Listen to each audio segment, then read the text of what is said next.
Just we want to talk about middle seats. He can't even get set in his. Get into my middle seat here. Excuse me. So you know when you're like in the middle seat, and then like the person over here takes the armrest. The person over here takes the armrest, and you're like, I literally was on a flight last week where I just was like this the entire flight. I didn't nothing. Elbow the people next. And then were you all passive aggressive, like I have to go to the bathroom? No, actually, I don't want to bother people, so I'm not gonna get up. Just gonna stay here. If I'm at the window or the middle. No, I generally won't either. I'll put on my blinders, my pillow, and I'll just be out. Oh no, yeah.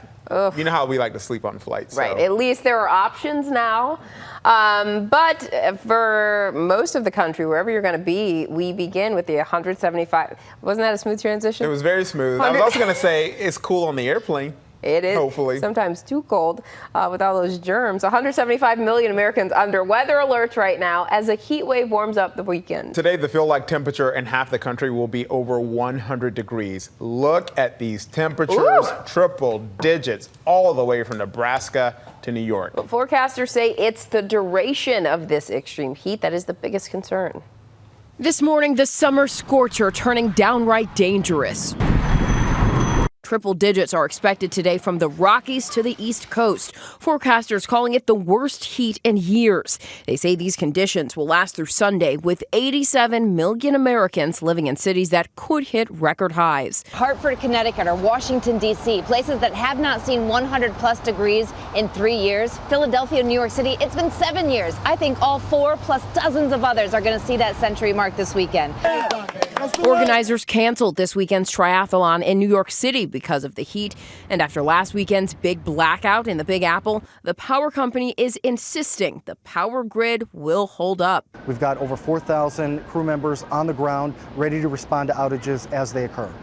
In Chicago, a heat index of 116 degrees is possible. Commuter trains are being ordered to slow down. The oppressive heat will even be making it harder to get around. The metro trains that run along these lines will be moving slower because the excessive heat makes these steel tracks expand, creating problems. The dangerous weather comes as NOAA releases new data showing last month was the warmest June on record for the planet, and 9 of the 10 warmest Junes on record have come since 2010. And in Phoenix, an air conditioning repairman has been found dead in the attic of a home. His death is believed to be heat related. So just a reminder to keep cool, drink that water, check on residents, make sure the kids are safe, all of that. All those things, including the pets as well. Yeah. All right, well, now to President Trump looking to distance himself from the ugly scene that played out at his latest campaign rally. The president says he was not happy with the chants of "Send Her Back" aimed at Congresswoman Ilhan Omar. The president claims he tried to stop the crowd, but video shows otherwise. Meanwhile, Congresswoman Omar is fighting back after returning to her home district. ABC's Mona Kosar Abdi has the latest from Washington. Good morning, Mona. Good morning, Kenneth, and good morning to you, Janae. As the fallout continues over President Trump's tweets telling 4 congresswomen of color to, quote, go back to countries that they originally came from, the president is defending his words while still distancing himself from a chant that mirrored his language. This morning, President Trump trying to distance himself from a chant that erupted at his last campaign rally, directed at Congresswoman Ilhan Omar. I was not happy with it. I disagree with it. But again, I didn't say that, they did. This was the moment Wednesday night when the crowd began repeating, quote, send her back, as Trump criticized Omar. Omar has a history of launching vicious anti-Semitic screeds. The chant playing out for 13 seconds, the president telling ABC News he tried to stop it. Well, I didn't like that they did it, and I started speaking very quickly. But as you can see, as the crowd grew louder, the president paused, looked around, and didn't continue his speech until it died down. As the president repudiated his supporters' behavior, he fell short of saying that he would stop them going forward. Well, these are people that love our country. I want them to keep loving our country. Meanwhile, supporters of Omar expressing solidarity as the lawmaker returned to her home state of Minnesota. It is really great to be home. And offering this message to her constituents.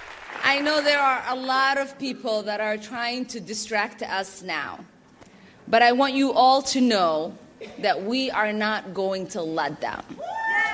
And many GOP lawmakers also condemned the chant without denouncing the president. House Minority Leader Kevin McCarthy said that it's, quote, unfair to hold the president accountable for the words of his supporters. Janae and Kenneth. All right, Mona, thank you so much for joining us this morning.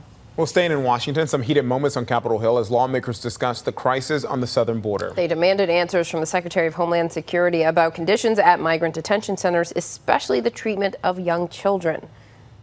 You feel like you're doing a great job, right? Is that what you're saying? We're doing our level best in a very challenging. What does that mean? What does that mean when a child is sitting in their own feces, can't take a shower? Come on, man. What's that about?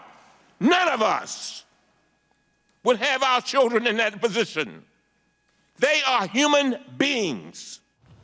A lot of emotion there from Congressman Elijah Cummings as he questioned Secretary Kevin McAleenan.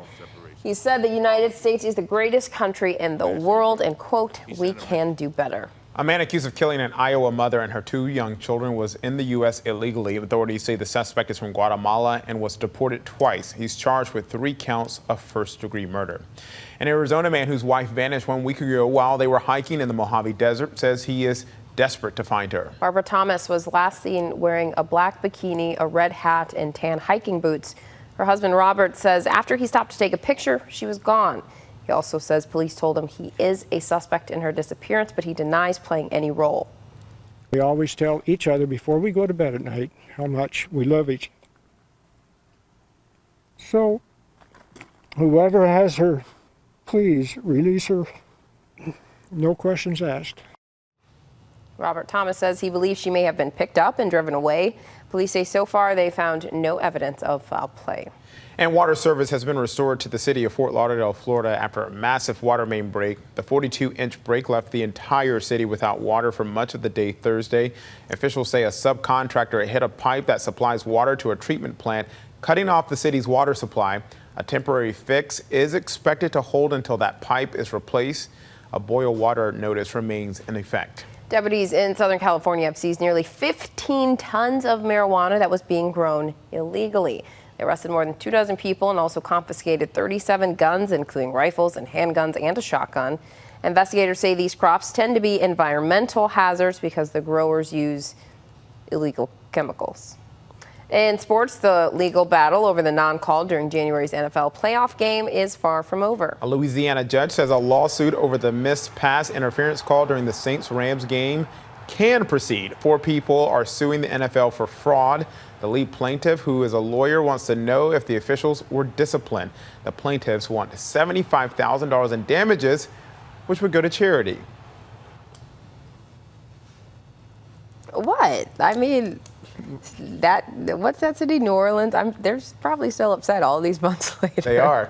Taking ready it to for court. the next season. All right, so now to a special moment for some real-life gun-toting heroes. They all got the same last name. Gun-toting.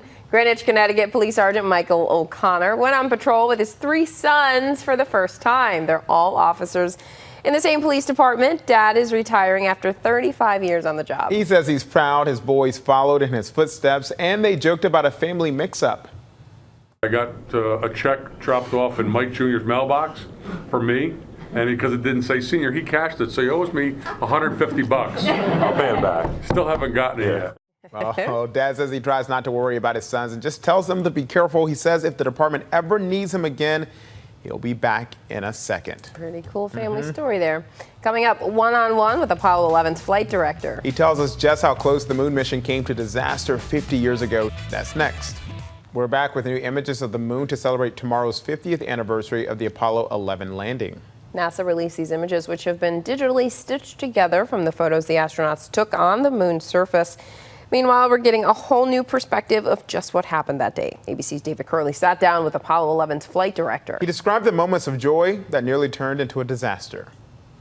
We're marking 50 years since the remarkable achievement of landing a man on the moon and the story of Houston, Mission Control. This is the desk of the flight director, and for many of the missions, it was Gene Kranz who could sit here and look up at these projection screens as man was landing on the moon.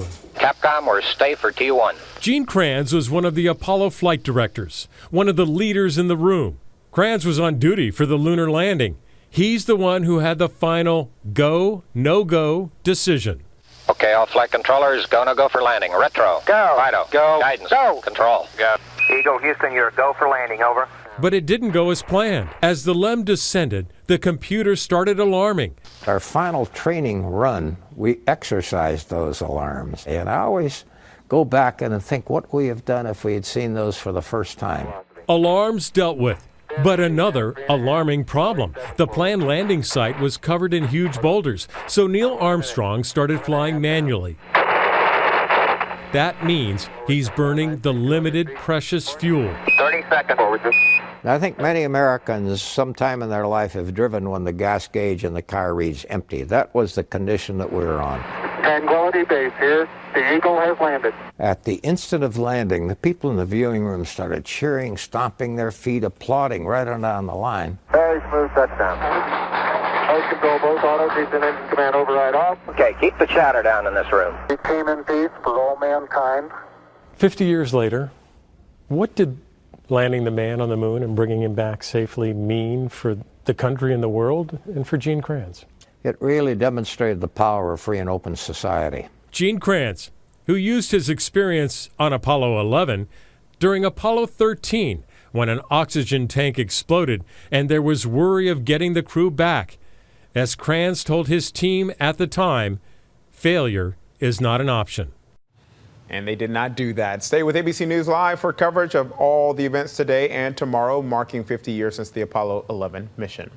Well, a close call for students heading home from summer camp in San Antonio. Flames engulfed their bus. Look at this. More than 40 children from a Texas church were on board as the bus started to shake. The driver got everyone off when they started to smell smoke and burning rubber. We moved about 100 yards away from the bus. And as soon as we got there and we were safe, the fire just engulfed the bus. And look at what's left, that shell of a bus. Church officials say the fire started in the engine. Roller coaster riders near Washington, D.C. spent more than 2 hours on this ride late Thursday. The coaster got stuck near the top of the tracks at Six Flags, Maryland. Crews eventually rescued everyone. No word why the ride stalled. And a bizarre accident at this church carnival near Chicago sent one child to the hospital. The boy was hit in the head by debris that crashed out after two rides collided. He reportedly suffered a head injury. No one on the rides was hurt. State officials are investigating. The person who runs the Twitter account for one airline probably getting some extra training after a head scratcher of a trivia question. KLM India put out a tweet about the safest seat on a plane in a crash. For those wondering, the middle of this jet is the worst. The rear third is the best. The answer included an image of a single seat sitting on a cloud. The tweet was pulled after about 12 hours. KLM apologized, tweeting, "It was never our intention to hurt anyone's sentiments." Yeah, maybe a little weird tweet. Some people probably thought it was a little insensitive. Yes. Considering other tragedies that have happened. Yes. And they were right to apologize there. And delete it. Yep. Next, our first look at the highly anticipated Top Gun sequel. Tom Cruise showed up at the San Diego Comic-Con and unveiled the trailer for Top Gun Maverick. The movie is set 34 years after the first film. The plot involves Cruise's Maverick character as an elite flight instructor. You should be at least a 2-star admiral by now. Yet here you are. Captain. What is that? It's one of life's mysteries, sir. The trailer gives some clues about the movie. Maverick is now a captain, and at one point, Maverick appears to be flying something other than the iconic F-14 fighter jet. The movie hits theaters next year. Tom Cruise doesn't age. No. At all. Not at all. I mean, we're not saying he's a vampire, but he doesn't age. He does not. So. All right, now to the first look at Cats, the movie based on one of the most successful Broadway musicals of all time. The cast is star-studded, including Taylor Swift, Idris Elba, James Corden, Jason Derulo, Rebel Wilson, Jennifer Hudson. Take a look.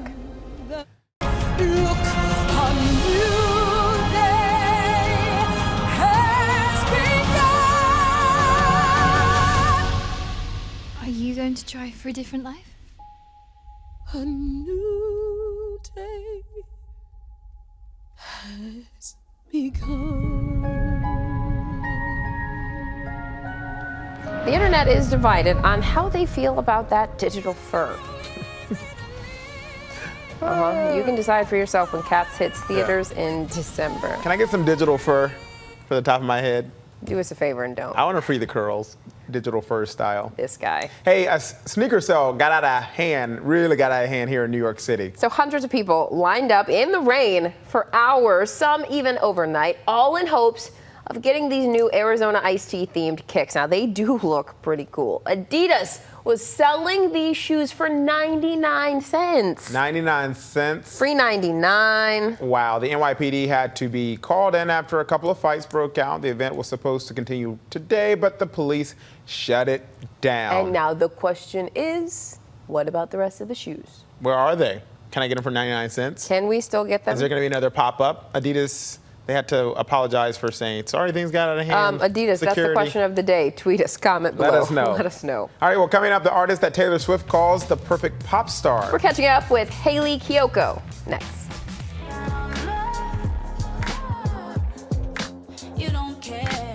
So that is singer Hayley Kiyoko, who's having a moment right now, winning VMAs, performing to packed arenas, singing alongside her pal Taylor Swift. We sat down with the 28-year-old California native to talk about her blockbuster success and what it means to be out and proud. It's been a crazy journey. Okay, off to the next city we go. The past year, it's been very busy. I went on tour in Europe twice. Living the dream. It just is a nice reminder that we're all the same. Push Artist of the Year goes to Hayley Kiyoko. This validates any queer woman of color that you can follow your dreams. I've always known who I was since I was 5. And as someone who's gay or in the community, there is a stereotype. One person can't represent the whole community. I'm trying to break that wall and that stereotype because we all are very different. I know exactly what I'm feeling. Last time we spoke again, it was like, okay, I can't wait for people to just hear everything. Now it's about elevating it, being more involved in the mainstream. Hayley Kiyoko is here tonight. If you let him touch you, touch you, touch you, touch you, touch you, touch you. I was shocked when Taylor Swift reached out, and it was the first time I've ever been in front of 70,000 people. And it's an overwhelming feeling. You are somebody that we don't know, but you're coming at my friends like a missile. Choose to be in the video. I chose to be. It's Taylor Swift! You made it so fun. She shot an arrow through a lighting rig. Yeah, I broke some equipment, you know, you go big or you go home. Yeah, it's fine, I'll Venmo you later. It's the best 3 seconds ever. There's not a lot of videos out there that have so many people a part of the community literally in 3.5 minutes. No, you don't like that I do what I want like all the time. So I have a new single called I Wish out. I directed a music video. I don't know where we're gonna go from here, I don't. People love watching me dance. So I was like, all right, let's do a whole dance video. We have incredible female dancers, and it's also very rare to just see like women just kicking ass in a music video. Attention and you're selfish with your affection. When you don't have love from yourself and you lose love from others. Who does that? How could you be so selfish? Having friends or a circle of people to be able to hold your hand through it. They can't necessarily fix your heart or mend you, but they can help you through it. The music video was born upon that idea. What's next for me? Shooting music videos, getting the content ready, and getting ready for that next explosion of songs, etc. So, see you next time. I think that she's a bright star, and the fact that she's able to do this at such a young age is really inspirational. And a big shout out also to our producer Katie Scoons, who put that all together. Put that piece together there. Yes. And it was really good. Fabulous. And she's definitely having a moment. I actually first recognized her from an episode of Insecure last season. Yeah. So, I mean, she's totally having a moment, doing great things. You know, we here love to see any kind of diversity, and her speaking out as someone who's being out, a woman of color. We are here for all of it. And did you see the video? Did you recognize? It was like an homage to... Oh, yes, to The Craft. That's that movie, To The right? Craft. I actually loved that movie growing up. It's really cool, really cool. Fabulous for her. We'll stay with ABC News Live today for all the breaking news. Much more on the rising tensions with Iran, which is now denying that one of its drones was destroyed by U.S. forces yesterday. Plus, we'll bring you more events commemorating the 50th anniversary of the Apollo 11 mission. That's it for us. It's been a great week. It has. Stay cool out there this weekend. Have a good weekend.